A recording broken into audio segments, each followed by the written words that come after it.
Beleza, pessoal? Vamos então resolver questõezinhas CESP CPC 18, investimentos em coligadas e controladas, pronunciamento clássico aí, bem bacana de ser explorado na sua prova. TJ Amazonas 2019, cerca da contabilização de investimentos em coligados e controlados, julgue o item seguinte. Na aquisição de um investimento avaliado pelo método da equivalência patrimonial, o goodwill representa o ágio fundamentado na expectativa de rentabilidade futura do investimento adquirido. Tá? Então, goodwill é o quê? Ágio por expectativa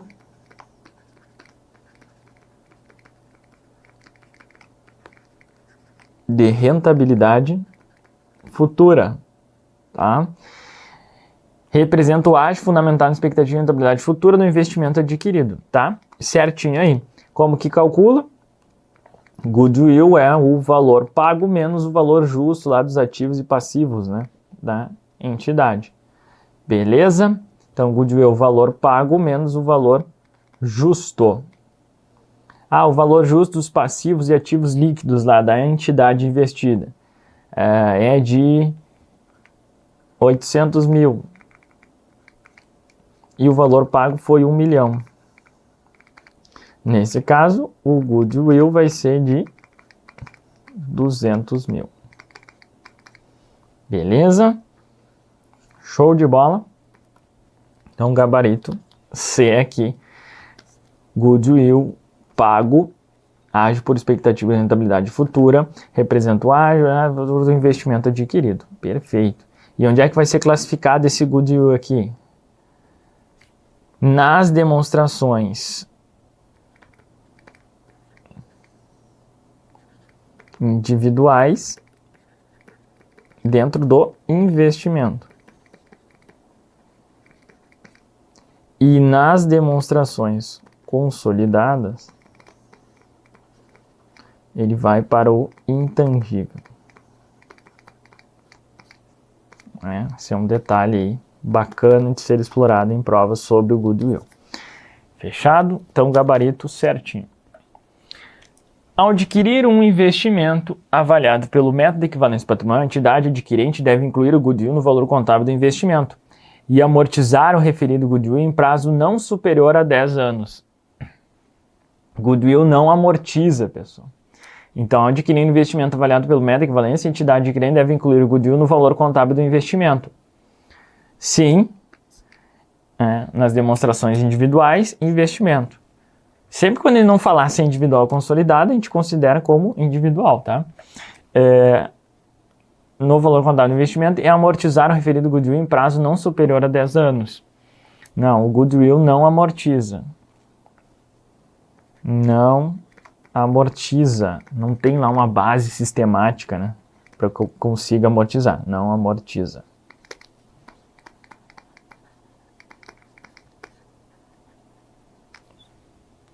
Show? Então, gabarito errado aí nessa questãozinha.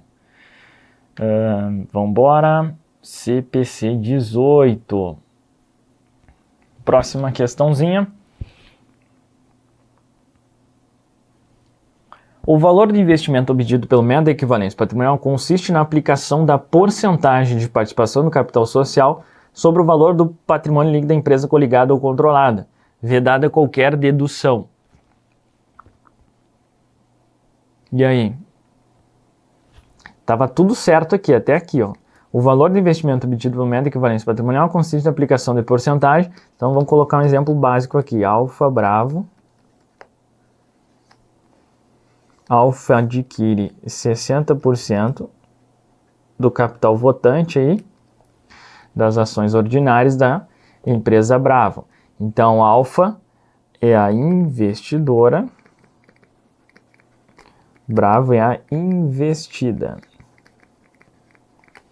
Então, o valor do investimento obtido pelo método de equivalência patrimonial consiste na aplicação da percentagem de participação no capital social sobre o valor do patrimônio líquido da empresa coligada. Tá bom? Então, adquiriu 60% pelo valor de 1 milhão. Beleza? PL da empresa coligada ou controlada. Aí ele põe aqui, ó, vedada qualquer dedução. Não existem deduções, então nós temos lá exemplo de dedução.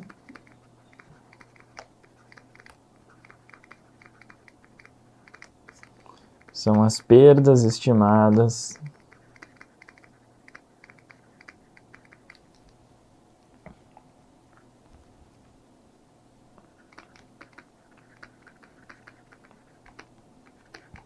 do investimento X aqui, tá?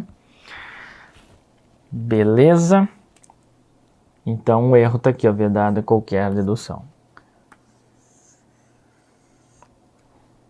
Lembrando, questão, né, de coligada ou controlada. Coligada é quando eu tenho influência significativa. Controlada, mais de 50% do capital votante. Capital votante, ações ordinárias. Mais de 50% do capital votante. Beleza? Influência significativa, ela é presumida quando mais de 20% aí do capital, tá? Mais de 20%. Mas isso aqui é relativo. Por quê? Porque a influência significativa é quando eu tenho lá o poder de participar das decisões, né, políticas operacionais financeiras da investida. Então, presume-se que eu tenho influência significativa se eu tenho 20% lá da participação daquela empresa, tá bom? Agora, eu posso ter 15% e chegar lá no conselho e ter uma influência significativa, tá bom? Eu sou um elemento chave lá, então eu consigo influenciar significativamente. Então vejo que é algo bem subjetivo. E justamente porque é subjetivo, o pronunciamento trouxe um caráter objetivo que é os 20% ali. Então, na dúvida, cara, se tu tem 20%, presume-se que tem influência significativa. Mas, se na essência lá com 15% ele consegue ter um poder de participar, tá tudo certo. Pode ter também lá, eu tenho 25%, mas eu sou voto vencido em todas as reuniões. O que acontece? Não tem influência significativa. Entenderam? Então é algo bem subjetivo. Mas é claro que em termos de concurso aqui, o cara vai falar lá, vai te dar o percentual e vai dizer que aquilo ali envolve influência significativa. Ou ele vai tratar, eu já vi questão cobrando isso aí, olha, os 20% é uma presunção relativa, porque pode, com menos percentual, ter poder de participar das decisões. Se ele colocar isso aí, tá tudo certo, tá bom? Então, lembrando que nós temos o método de equivalência patrimonial, se aplica a coligadas, controladas, empreendimentos controlados em conjunto, tá? E aí nós temos esses percentuais aí de participação, beleza? Lembra lá também que nós temos dois momentos. O primeiro momento, o momento de reconhecimento inicial. Então, nesse exemplo que está aí na telinha, a Alfa adquiriu a empresa Bravo, 60%. Uma controlada. Reconheço por qual valor? Reconhecido inicialmente pelo custo. Foi quanto aí? 1 milhão. Professor, mas o valor justo, o valor contábil. Se ele te perguntar qual o valor reconhecimento inicial, foi o valor pago ali, 1 milhão. Agora, se ele quiser saber goodwill, mais-valia, aí sim, nós vamos precisar dessas informações, né, do patrimônio, ali, qual o valor contábil do PL da empresa Bravo, aí nesse caso, qual é o valor justo, tranquilo, porque daí a gente consegue verificar essa questão, né, de goodwill, de mais-valia, compra vantajosa, que é o contrário, né, do goodwill. É como se fosse um deságio. Goodwill, nesse exemplo aí, a investida, o valor justo era 800 mil, pagou-se 1 milhão. Então, 200 mil vai ser o que? Ágio. Show? Tranquilo? E aí lá no investimento vai estar lá 800 mil investimentos, 200 mil goodwill. Então, investimentos controlados, 800 mil. Investimentos, goodwill, 200. Beleza? Nas demonstrações individuais vai ficar separadinho ali. Houve mais-valia também? Vai aparecer lá. Investimentos, tanto. Goodwill, tanto. Mais-valia, tanto. Ao somar os três vai dar 1 milhão aí. Entenderam a lógica? E aí nas demonstrações consolidadas, a mais-valia some no terreno e o goodwill vai para o intangível, é reclassificado aí. Isso lá nas consolidadas. Isso é o momento 1. Então falou goodwill, mais-valia, compra vantajosa, é o reconhecimento inicial. Falou em ganho de equivalência patrimonial, então método de equivalência patrimonial inicialmente reconhecido ao custo, e aí esse custo pode ter goodwill, mais-valia dentro desse valor, e posteriormente todo o reflexo lá no patrimônio líquido da investida deve ser refletido aqui na investidora. Então ela teve lucro, opa, eu tenho 60% aí, teve lucro de 100 mil, 60 mil é meu aqui, vai aumentar o investimento. Então ganho de equivalência patrimonial, aplicou o percentual sobre o lucro. Isso vai aumentar o investimento. Então, débito ao investimento, creditou uma receita. Receita de equivalência patrimonial, um ganho de equivalência patrimonial. Ah, teve um prejuízo? Prejuízo de 100 mil. Opa, 100 mil, 60% vai diminuir o meu investimento. 60 mil nesse caso. Então, eu vou debitar uma perda de equivalência patrimonial, um resultado negativo de equivalência patrimonial, creditar o investimento, vai diminuir o investimento. Tá bom?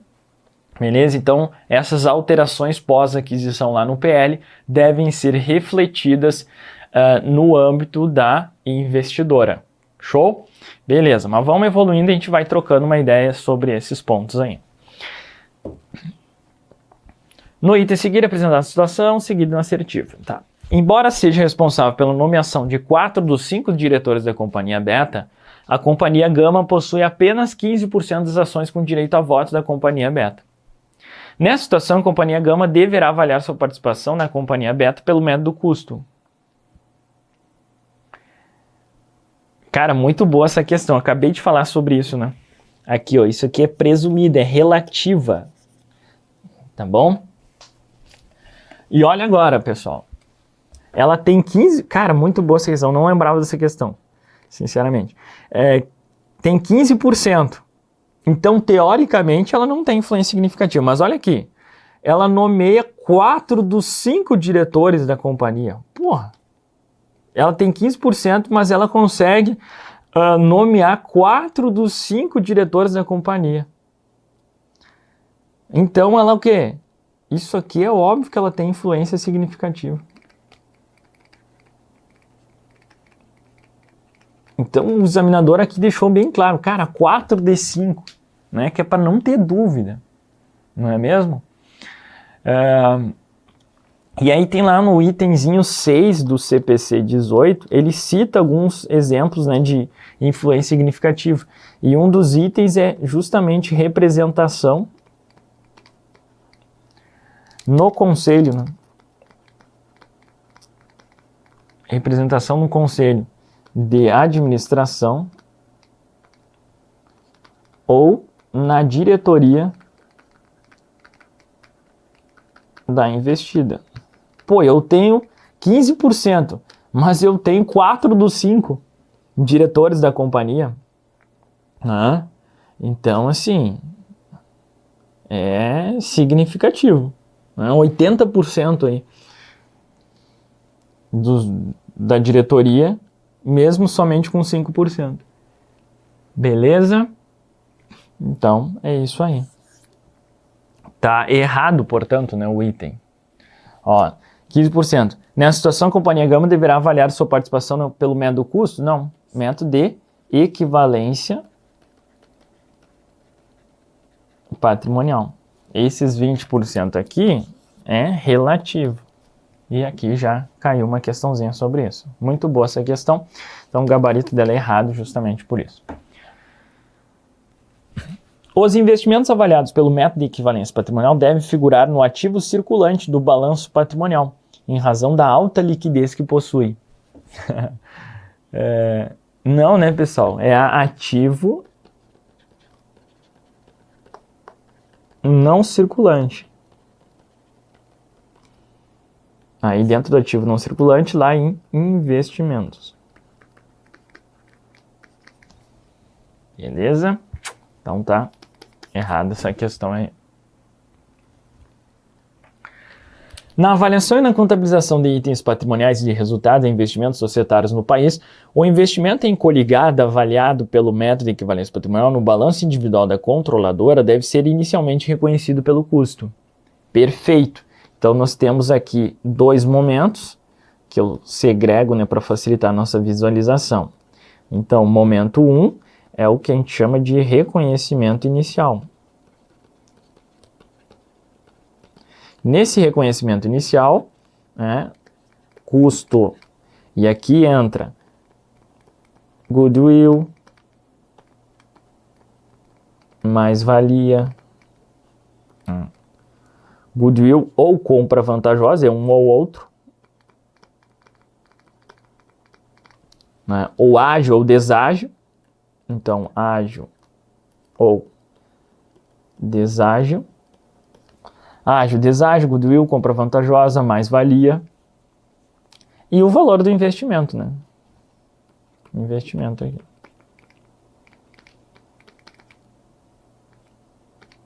Paguei reconhecimento inicial. 1 milhão.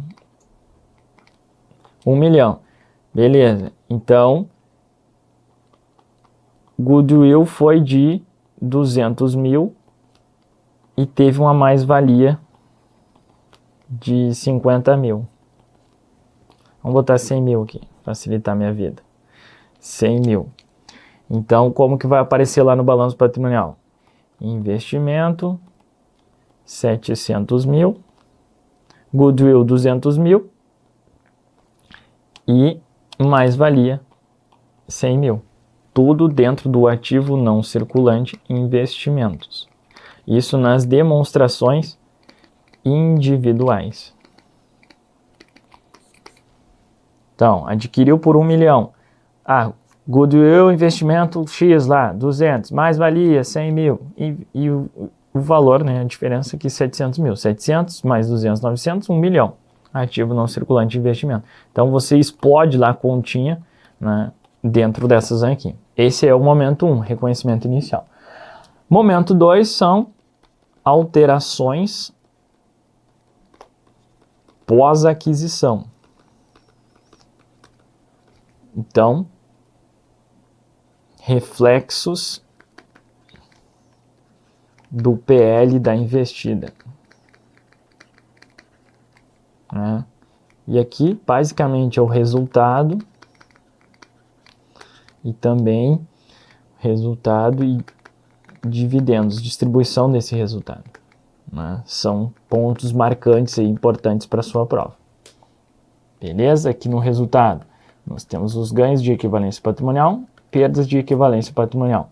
Né? E na distribuição de dividendos, quando eu distribuo dividendos, nós temos aqui método do custo e método equivalência patrimonial. Então, nos dividendos, método do custo, computa uma receita, como regra geral. Método de equivalência patrimonial, diminui o investimento quando eu distribuo dividendos. Beleza? Aqui, ganho de equivalência patrimonial, uma receita. Perda de equivalência patrimonial, uma despesa. Caramba, resumimos tudo aqui com essa questão. Bota se emocionar, né, cara? Então, houve uma grande emoção aqui e destruímos aí essa parada aí, tá bom? Então, momento 1, momento 2, cara, esse aqui é o básico que você precisa saber. Sabendo isso que nós colocamos aqui embaixo, aqui, né? Cara, você tá gigantesco aí para acertar mais de 80% com certeza das questões. Só isso, só isso. Legal? Beleza? E aí, é claro, né? Nós temos detalhes ali no momento 2, especialmente, alguns pontinhos, né? Mas, cara, com isso aí, 80% das questões você acerta, tá? E aí, certo ou errado? Vamos ter que ler de novo, né? Na avaliação e contabilização do resultado de investimento social, o investimento em coligado avaliado pelo MEP, né? No balanço individual da controladora, ser inicialmente reconhecido pelo custo. Sim.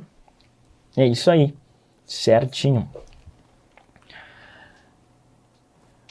Os investimentos mantidos por uma entidade em suas coligadas ou controladas e em outras entidades devem ser avaliados pelo método de equivalência patrimonial, com impactos no balanço patrimonial e na demonstração do resultado do exercício. E aí?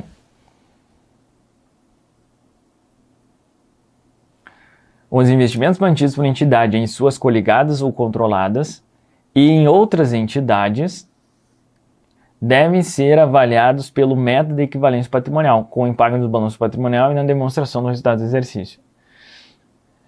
O único erro aqui, pessoal, tá aqui, ó, em outras entidades.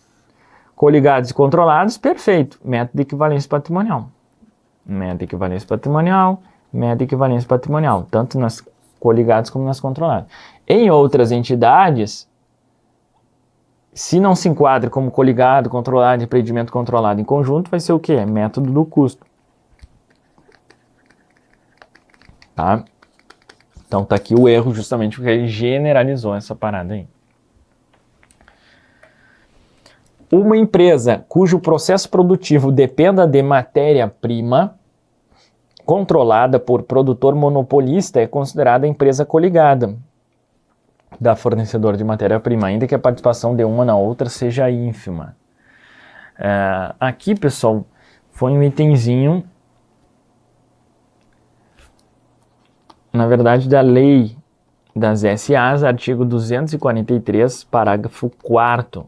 Fala lá, né? Considera-se que há influência significativa quando a investidora detém ou exerce o poder de participar nas decisões políticas financeiras ou operacional da investida, sem controlá-la. E também mais CPC 18, né, que nós temos itenzinhos lá sobre, que tratam, né, sobre essa questão de influência significativa. Tá? E aqui, uma empresa cujo processo produtivo depende de matéria-prima controlada por produtor monopolista é considerada uma empresa coligada da fornecedora, ainda que a participação de uma na outra seja ínfima. Tá? Por quê? Porque nesse caso, influência significativa operacional. Imagina se o cara deixa de... Ele é monopolista, só ele, né? Fornece a matéria-prima. Imagina. Olha o poder de barganha, o poder de influenciar nas decisões. Ó, nós vamos efetuar aqui, imagina, fornecedor lá é monopolista, só ele tem aquele itemzinho, né? E aí, com esse itemzinho, mesmo ele tem lá 1%, só que, cara, ele detém todo o contexto operacional, depende daquela empresa. Então, ele tem uma influência significativa ou não? Óbvio que tem. Tá bom? Então, a empresa cujo processo produtivo dependa de matéria-prima controlada por produtor monopolista, é claro que isso na prática, né, pessoal, é difícil de ocorrer. Imagine se você tem, né, participa lá de um conselho de administração e que dependa, qual é a primeira coisa? É você conseguir outros fornecedores. Né? Mas às vezes, né, na prática, pode ocorrer um componente específico ali. Caramba, só aquela empresa detém esse componente. E aí, obviamente, né, que o mercado ele vai tentar se ajustar ali. Mas será que ninguém fabrica isso aqui? A gente não pode depender do cara lá. Né? Se quebra aquela empresa, quebra a minha aqui também. Então, na prática, é difícil de ocorrer isso. Mas em termos teóricos, tá perfeito. Né? Nesse caso, tem uma influência significativa em termos operacionais. Depende 100% lá daquele cara. Mas ele só tem 1%. Não interessa. Mas isso aí está previsto lá tanto na legislação societária como também no CPC 18, essa perspectiva aí, tá? Então, tá certa a questão. Influência significativa existe quando a investidora detém ou exerce o poder de participar nas decisões das políticas financeiras operacionais, olha aqui, ó, da investida sem controlá-la. É isso aí. Tá certinho. Definição correta aí do que seria essa influência significativa. São coligadas as sociedades nas quais a investidora tem influência significativa. Certo. É isso mesmo. Tá? Isso aí. A princípio ele pegou lá a literalidade do artigo 243, parágrafo 1º. Fala bem isso aqui. O parágrafo 1º é isso aqui. São coligadas as sociedades nas quais a investidora tem influência significativa. Tá? E aí no parágrafo 3º que ele detalha o segundo, né, e o quarto ele detalha essas questões aí. Controlada, agora a definição de controlada aí. Controlada é a sociedade na qual a controladora, diretamente por meio de outras controladas, é titular de direitos de sócio que lhe assegurem de modo permanente preponderância das liberações sociais e o poder de eleger a maioria dos administradores. Então esse aqui é o parágrafo 2º, literalidade aí, do 243. Então 243, parágrafo 1º, ele fala o que é coligação, que é isso aí, certinho. 243, parágrafo 2º, é essa parada aqui. Considera-se controlada a sociedade na qual a controladora... E aí é a literalidade aqui do artigo 243, parágrafo 2º da Lei 6404. Tá? Então, gabarito certíssimo aí. Ah, só um detalhe, né? Vejo que ele pode controlar direta ou indiretamente, né? Ó, por meio de outros controlados. Então, esse aqui é o chamado controle indireto.